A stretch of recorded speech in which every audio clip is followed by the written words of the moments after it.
Hello students, कैसे हैं आप सब। आई होप आप सब अच्छे होंगे। आईसीटी वर्चुअल क्लासरूम में आप सबका स्वागत है। मैं विकास, क्लास 10th का मैथ्स हम करेंगे बच्चों। चैप्टर है pair of linear equation in two variable. ठीक है, तो इस चैप्टर के कुछ क्वेश्चंस हैं जो प्रीवियस ईयर्स में आपके आ चुके हैं, उनको हम यहाँ पे कंटिन्यू करने वाले हैं। तो देखिए, 5-5 मार्क्स के हम क्वेश्चंस कर रहे थे। आई थिंक 2-3 हमने किए भी हैं प्रीवियस ईयर्स क्वेश्चन। अब थोड़ा हम शिफ्ट करते हैं, बीच बीच में मिक्स्ड क्वेश्चन करेंगे तो थोड़ा हम मजा आएगा आपको। ठीक है, ताकि एक ही टाइप के क्वेश्चंस कर करके आप बोर ना हो जाओ। अब कुछ 1 मार्क्स के एमसीक्यूज ट्राई करते हैं हम। तो देखिए, मैं क्वेश्चन यहाँ वो आपको बताने हैं उनके आंसर्स। तो बच्चों क्वेश्चन लिखेंगे आप, मल्टीपल चॉइस होने वाला है ये। यदि रैखिक समीकरणों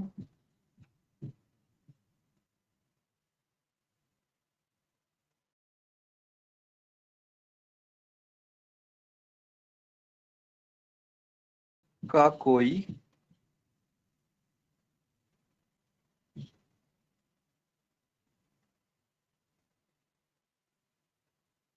संगत है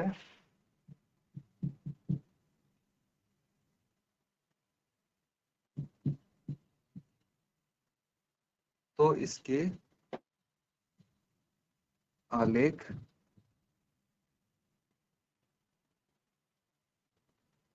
की रेखाएं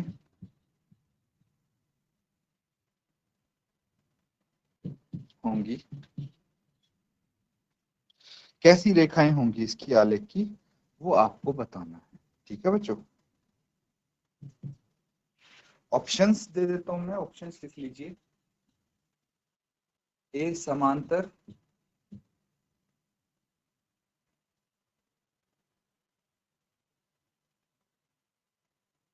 बी सदैव संपाती,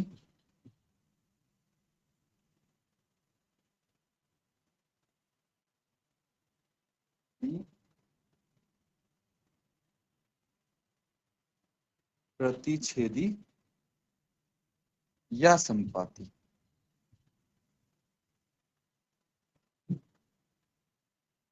एंड जो डी है वो होगा सदैव प्रतिच्छेदी।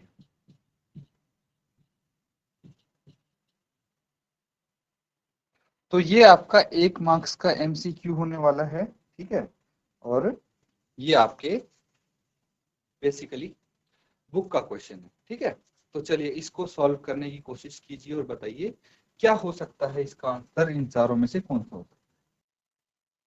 तो ठीक है, कौन बताएगा इसका आंसर। वेरी गुड,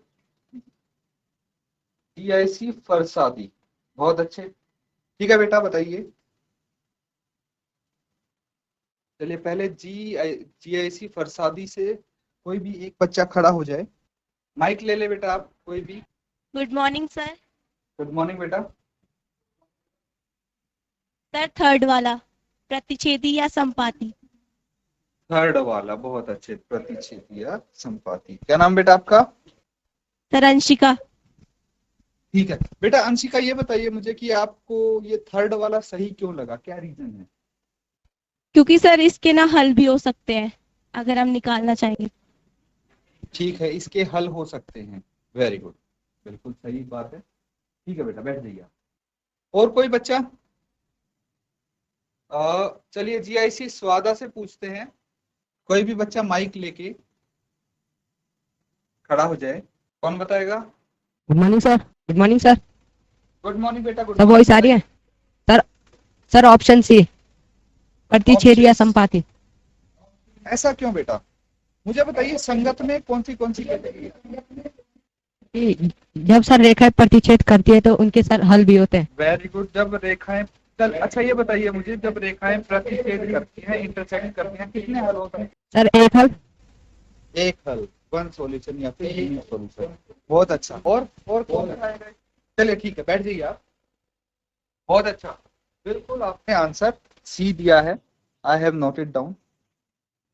ठीक है, तो चलिए थोड़ा सा और इस पे आप एक काम करेंगे, मैं अभी के लिए आपको काम दे रहा हूं, जस्ट फॉर 2 मिनट्स, 2 मिनट लीजिए और देखिए ये जो चीजें हैं यहाँ पे, जैसे एक संगत होता है यानी कंसिस्टेंट, फिर एक होता है इनकंसिस्टेंट, है ना, उसमें कौन सी कैटेगरीज आती हैं, कितने टाइप की सॉल्यूशंस होते हैं ये भी पता है ना आपको।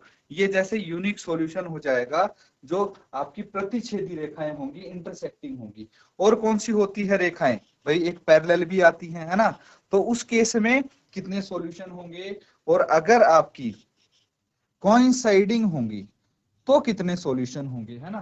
तो इसका एक बार आप टेबल बनाइए, क्योंकि मैं चाहता हूं कि अगर कोई क्वेश्चन आ गया तो उससे रिलेटेड टॉपिक्स आपके पूरे रिवाइज हो जाए, ताकि भाई हर बार आपको दोबारा पेज पलट के ना देखना पड़े।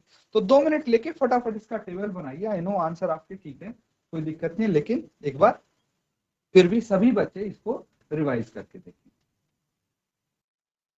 चलिए ठीक है, बहुत सारा, इतना टाइम इनफ है आपके लिए। देखिए अब मैं भी थोड़ा सा आपको रिवाइज करवा देता हूं चीजें।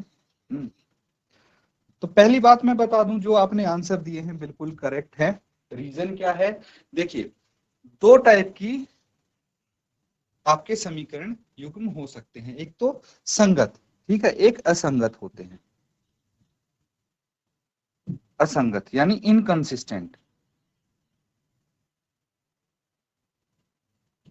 क्लियर है, असंगत यानी इनकंसिस्टेंट।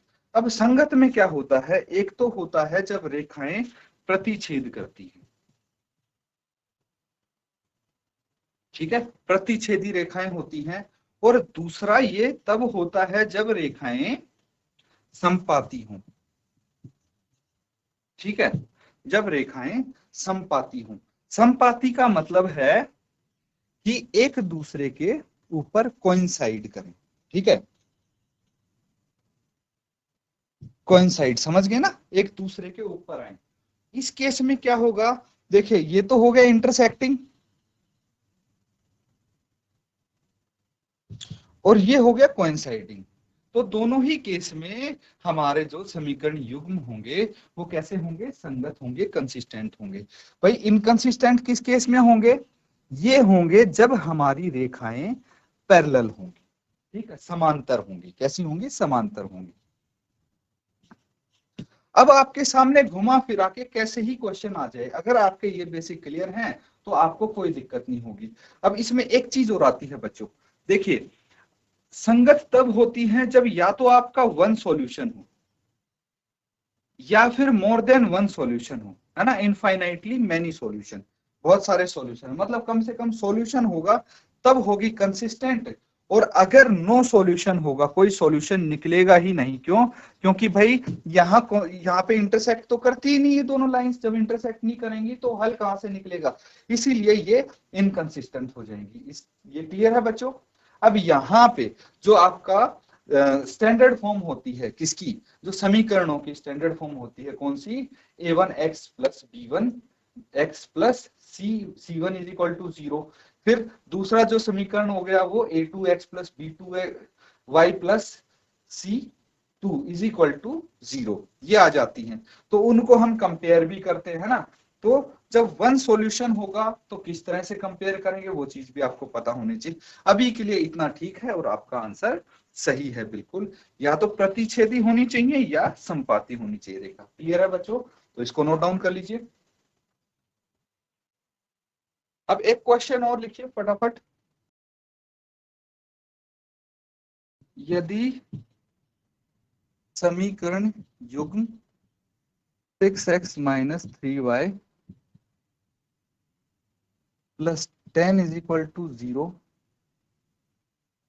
और kx minus y minus 9 is equal to 0 द्वारा निरूपित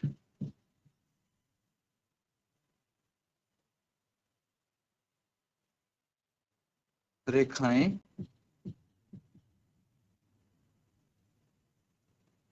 समांतर हों, समांतर समझते हैं ना बच्चों, पैरेलल,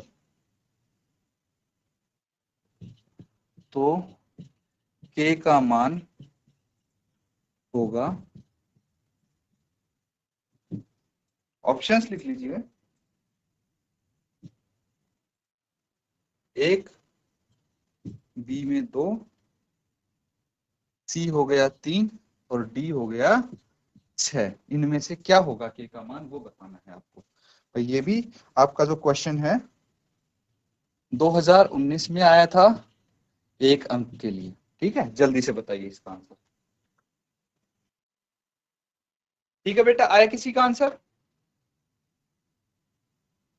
वेरी गुड, बताइए। GHS Dholpur. Good morning sir. Good morning बेटा। सर इसका आंसर है 2, सर बी। इसका आंसर 2। वेरी गुड, ठीक है, आंसर तो ठीक बताया है आपने।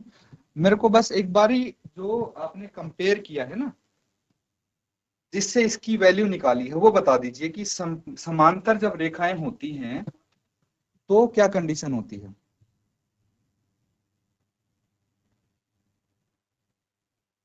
जो आप कंपेयर करते हैं A1/A2, B1/B2 और C1/C2, कौन सा इक्वल सर होगा? A1/A2, sir A1/A2 plus B1/B2 sir बराबर, हाँ, सर A1/A2 बराबर B1/B2, हाँ, सर फिर does not C1/C2। Is not equal to C1/C2। Yes, sir. Very good, C2। ये ठीक है। अच्छा, यूनिक सॉल्यूशन के लिए क्या होगा, इसके लिए और बता दीजिए मुझे बस।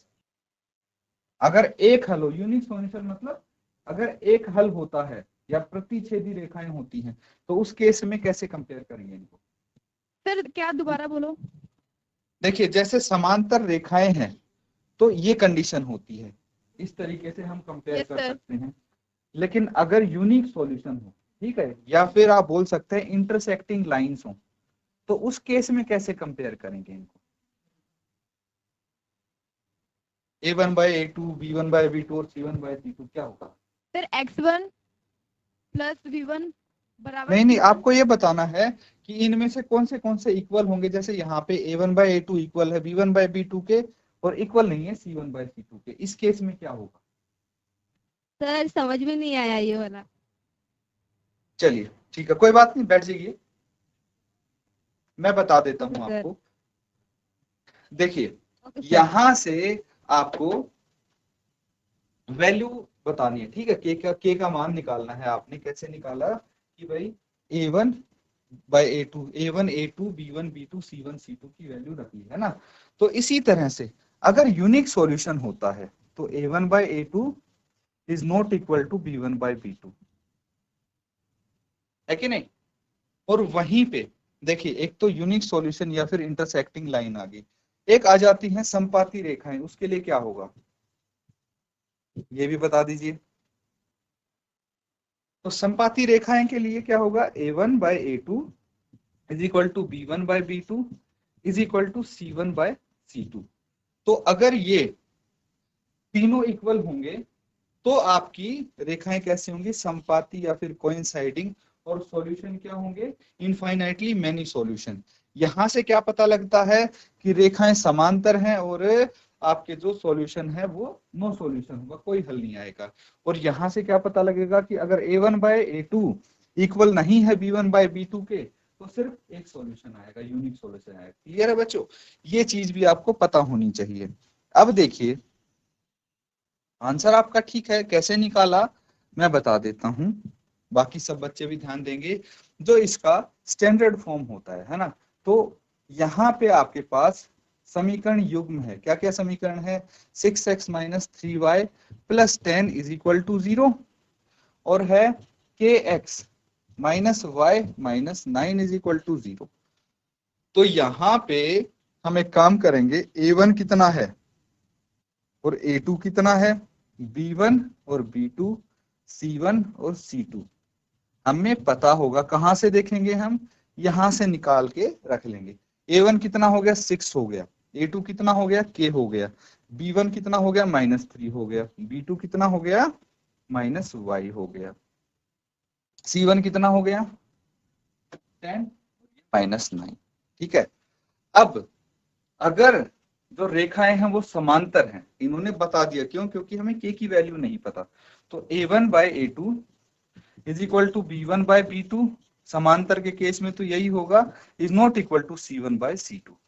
तो ठीक है, इन दोनों को इक्वल रख के देखा आपने, 6 by k is equal to -3 by, ये हो जाएगा -1।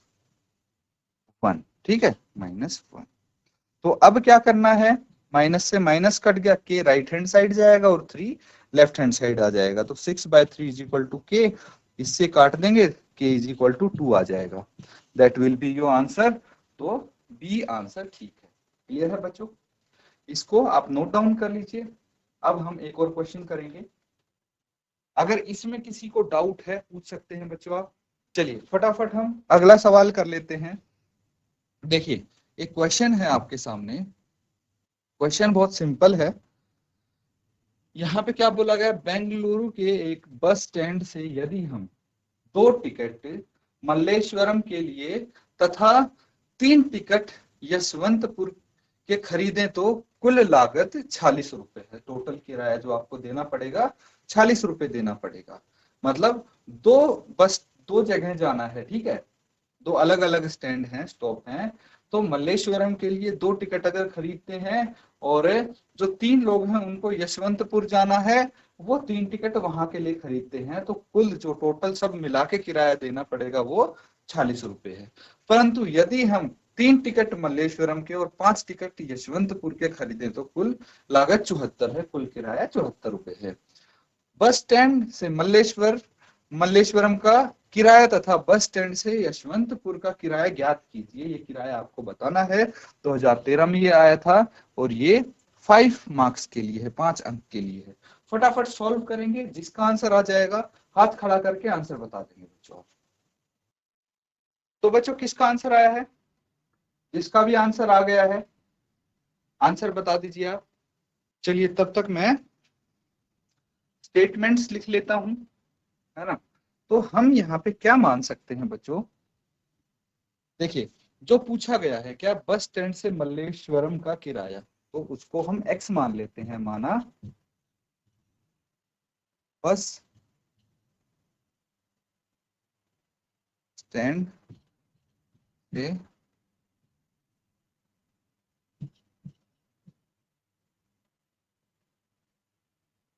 का किराया, ये हो गया x रुपए, ठीक है, और तथा बस स्टैंड से यशवंतपुर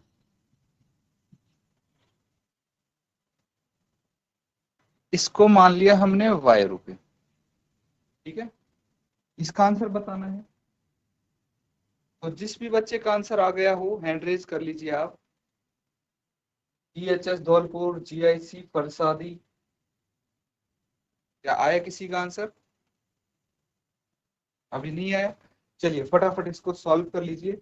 अब अकॉर्डिंग टू क्वेश्चन, जो क्वेश्चन में आपको कंडीशन दी गई है उसकी हेल्प से क्या बनाएंगे आप, समीकरण बना लेंगे दो और उनको सॉल्व कर लेंगे x और y के लिए। चलिए GIC फरसादी से पूछते हैं बेटा, जिसका आंसर आ गया है खड़े हो जाइए आप। अब बोलिए बेटा। Good morning sir. Good morning बेटा।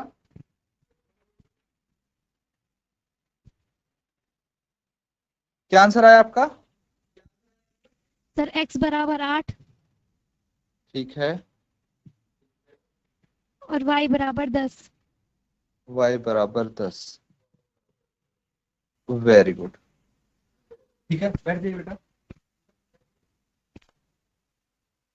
चलिए तो हम एक बार GHS धौलपुर से भी पूछते हैं आंसर। GHS धौलपुर आप बताइए बेटा।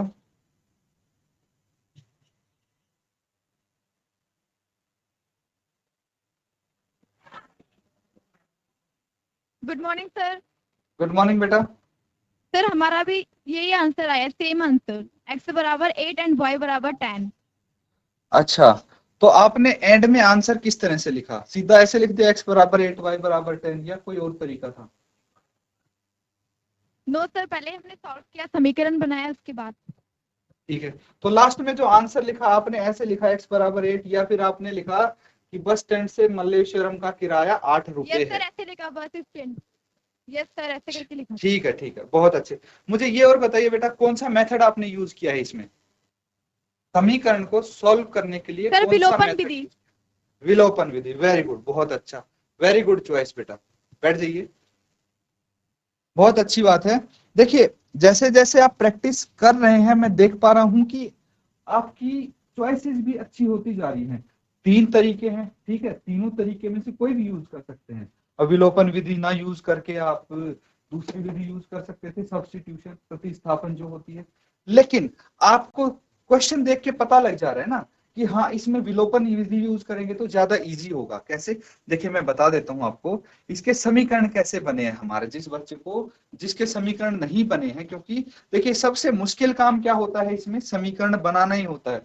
समीकरण बनाने के बाद तो क्वेश्चन में कुछ बचता ही नहीं है, सिर्फ कैलकुलेटिव पार्ट आता है फिर। तो यहाँ पे क्या बोला गया है कि भाई बेंगलुरु बस स्टैंड से यदि हम 2 टिकट मल्लेश्वरम के, और मल्लेश्वरम की एक टिकट का किराया x है, तो 2 टिकट का किराया कितना हो गया? 2x, है ना? एक टिकट का जब x रुपए लगता है किराया, तो 2 टिकट का 2x लगेगा। और यशवंतपुर की एक टिकट का y रुपए है, तो 2 टिकट का 3 टिकट का 3y हो जाएगा। और भाई ये टोटल रुपए कितने हैं?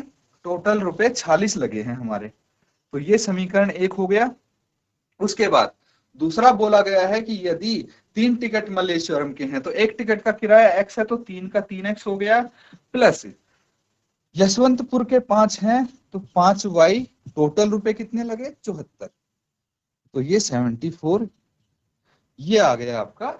अब क्या करना है? अब हम लेंगे यहाँ पे कौन सी विधि का इस्तेमाल करेंगे? भाई हम यहाँ पे विलोपन विधि का यूज करेंगे, तो इजीली आप इसको कर पाएंगे। इसको क्या करना है? 3 से मल्टीप्लाई, इसको 2 से मल्टीप्लाई। क्यों? क्योंकि देखिए x वाली टर्म हमारी यहाँ पे गायब हो जाएगी फिर। 3 दूनी 6, 2 तिया 6, 6 आ रहा ना, इसीलिए ये यहाँ पे गायब हो जाएगी इजीली, और इजीली इसको कर सकते हैं। तो देखिए बच्चों, यहाँ तक तो मैंने बता दिया, कोई दिक्कत नहीं। अब आंसर आप इजीली निकाल लेंगे, है ना? और फाइनली जो आंसर लिखेंगे, ठीक है, आप जब इसको सॉल्व करेंगे, कोई सा मेथड से करिए, x आपका आ जाएगा 8 और y आ जाएगा 10। और आप प्रॉपर आंसर लिखेंगे। प्रॉपर आंसर कैसे लिखेंगे? कि भाई बस स्टैंड से मल्लेश्वरम का किराया, ठीक है, बस स्टैंड से आप बिल्कुल ऐसे लिखेंगे, अतः बस स्टैंड से मल्लेश्वरम का किराया 8 रुपए है, ठीक है। सिमिलरली बस स्टैंड से यशवंतपुर का किराया 10 रुपए है।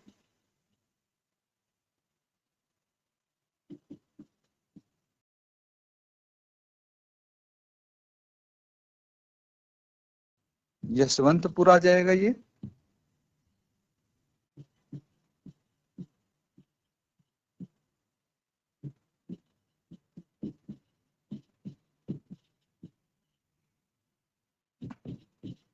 ₹10 है।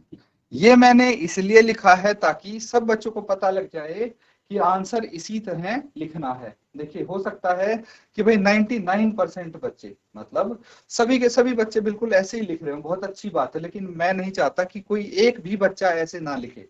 बिल्कुल ऐसे आंसर लिखेंगे तो आपको पूरे अंक मिलेंगे, एक भी मार्क्स नहीं कटेगा। नहीं तो अगर डायरेक्ट अगर आप ऐसे लिखते हैं ना, x बराबर है 8, y बराबर है 10, तो आपके मार्क्स कटने की संभावना हो जाती है, भले ही आधा या 1 मार्क्स कटे, क्योंकि प्रॉपर आंसर नहीं लिखा। इसीलिए ऐसे नहीं लिखना बच्चों, आपको इस तरह से लिखना है लास्ट में आंसर। क्लियर है? तो ये हो गया आपका क्वेश्चन यहाँ पे कंप्लीट। जो x और y की वैल्यू निकाली है वो आप खुद निकालेंगे, वो मैंने प्रोपोर्शन आपके लिए छोड़ा है। जिसका नहीं हुआ है वैसे मैक्सिमम का आ गया होगा, आंसर भी आप लोगों ने बता दिया है। बिल्कुल अच्छी बात है बच्चों, ऐसे ही आप प्रैक्टिस करते रहिए। इसी के साथ आज का सेशन हम यहाँ पे एंड करेंगे। Thank you and have a nice day.